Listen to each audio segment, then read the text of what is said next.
کرب و بلا کی خاک پہوں میں ڈوبے ہوئے دو ہاتھ پڑے ہیں، کرب و بلا کی خاک پہوں میں ڈوبے ہوئے دو ہاتھ پڑے ہیں۔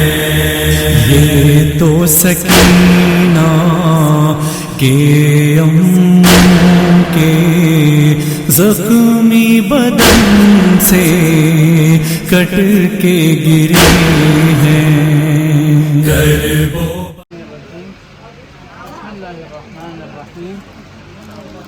یہ جو جگہ ہے یہ ہے جناب ابوالفضل عباس علیہ الصلوۃ والسلام کے دائیں بازو جہاں قلم ہوا تھا وہ جگہ ہے۔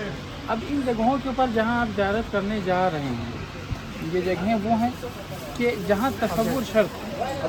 آپ صرف اور صرف تصور کریں گے، آپ کے آنکھ سے خود بخود آنکھ نکلیں گے۔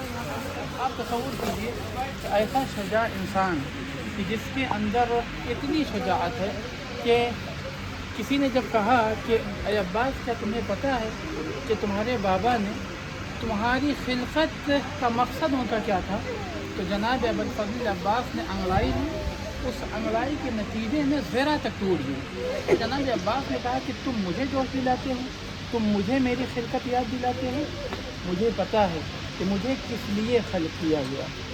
ایسا شجاع انسان تصور کیجئے کہ ایک خیمے میں داخل ہوا، کیا دیکھتا ہے چھوٹے چھوٹے بچے ہیں، پانی نہیں ہے، مشق میں کچھ تری باقی ہے۔ یہ سارے بچے اپنے آپ کو اس مشق کے اوپر گرائے ہوئے ہیں تاکہ اس کے اندر جو تری ہے اس کو محسوس کر سکیں۔ روایت کی فقہ ہے جیسے ہی جناب ابوالفضل عباس نے یہ کیفیت دیکھی، بے ساختہ گریا کرنے لگے۔ امام حسین کی اجازت دے دی اپنے میدان میں جانے کو۔ تصور کیجیے خاص طور سے جو شاعر کہتے ہیں انہیں پتہ ہے کہ شعر جب بھی کہا جاتا ہے تنہائی میں کہا جاتا ہے، جب انسان کا ذہن بالکل فارغ ہو تب شعر کہتا ہے۔ لیکن روایت کے جملے ہیں جناب ابوالفضل عباس علیہ الصلوۃ والسلام جب پانی بھر کر دریا سے واپس آ رہے تھے، کسی شقی نے وائر کیا، جناب ابوالفضل عباس کا دایاں بازو قلم ہوا، جناب ابوالفضل عباس نے شعر کہنا شروع کیا، ان قطعتم یمین انی احامی الدین، کہ اگر تم میرا دایاں بازو قلم کرتے ہو تو قلم کر دو، خدا کی قسم عباس جب تک زندہ رہیں گے حسین کی حمایت کرتے رہیں گے، حمایت حسین کے علاوہ کوئی اور مشغلہ ابوالفضل عباس کا نہ ہوگا۔ ہاں عزیزو، وہ وقت بھی آیا کہ جناب ابوالفضل عباس علیہ الصلوۃ والسلام اسی تیزی کے ساتھ خیمے کی طرف بڑھ رہے ہیں، بار بار خیمے کو دیکھتے ہیں اور بار بار اس آرزو کو دل میں رکھتے ہیں کہ میں کسی طریقے سے مشق سکینہ کو خیمے تک پہنچا دوں، لیکن اللہ رے حسرت عباس، وہ عباس جو سب کی حاجتوں کو پورا کرتا ہے، اس کی حاجت پوری نہ ہوئی اور ایک مشق سکینہ چھدا، پانی بہ گیا، عباس کی آس ٹوٹی۔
بار علی سکینہ رہ گئی پیاسی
جیسا کہ ابھی آپ کی خدمت میں ذکر کیا گیا کہ ابو الفضل عباس علیہ الصلاۃ والسلام امام حسین علیہ الصلاۃ والسلام سے اجازت لے کر آئے ہیں کہ کسی طریقے سے پانی کی سبیل کی جائے، کسی طریقے سے پانی کو خیمے تک پہنچایا جائے۔ ظالموں نے وار کیا، آپ کا دایاں بازو قلم ہوا، پھر کسی شقی نے وار کیا اور آپ کا بایاں بازو قلم ہوا۔ یہ وہ جگہ ہے کہ جس جگہ کے اوپر ابو الفضل عباس علیہ الصلاۃ والسلام کے بائیں بازو کو قلم کیا۔ میں نے آپ کی خدمت میں ذکر کیا، اس جگہ کے اوپر مصائب پڑھنے سے زیادہ تصور شرط ہے۔ آپ انصاف سے بتائیے کہ کسی بھی انسان کے آنکھ میں ایک چھوٹی سی چیز، چھوٹا سا کیڑا، یہ دیا گرد ہماری آنکھوں میں چلا جائے، ہمارے ہاتھ بے ساختہ اپنی آنکھوں کی طرف جاتے ہیں۔ تصور کیجئے کہ جس کے دونوں بازو قلم ہو گئے ہو اور تیر آ کر جناب ابو الفضل عباس کی آنکھوں میں لگ رہا ہو، کیا کیفیت ہوگی؟ اسی لیے روایت کے جملے ہیں، خود جناب ابو الفضل عباس علیہ الصلوۃ والسلام تیر کے آنے کے بعد اتنا بے قرار ہو گئے کہ اپنے دونوں بازو کو سمیٹا، سمیٹنے کے بعد چاہتے ہیں تیر کو دونوں ارے سی اپنا پیچھے سے گرد مارا، اب عباس سے سمجھا نہیں گیا، آواز دی السلام علیکم یا اخا، اے مولا میری مدد کوئی، بس آخری بات اور آپ کی رحمت رحم، اے مولا میری مدد کو آئی۔ امام حسین علیہ الصلوۃ والسلام آئے، ابو الفضل عباس علیہ الصلوۃ والسلام کو دریائے فرات کے کنارے چھوڑا، علم ہاتھ میں لیا، خیمے کی طرف بڑھے۔ اب جو ہی علم دیکھا، سکینہ نے کہا ارے بچوں آؤ، ارے پریشان ہونے کی ضرورت نہیں، وہ دیکھو علم آ رہا ہے، میرا چچا پانی لے کے آیا ہوگا۔ اب جو علم قریب گیا، کیا دیکھا، علم تو آیا، علم بردار نہ آیا۔ سکینہ نے دامن حسین پکڑ کے بیان کرنا شروع کیا، بابا میرا چچا کہاں ہے، اے بابا مجھے پانی نہیں چاہیے۔ جو ایک ہی زری میں، اسی کے دائیں طرف جو زری بنی ہوئی ہے، اس زری میں گنج شہیدہ باقی شہداء ہیں، ان کی قبر ہے، اور جیسے ہی آپ داخل ہوں گے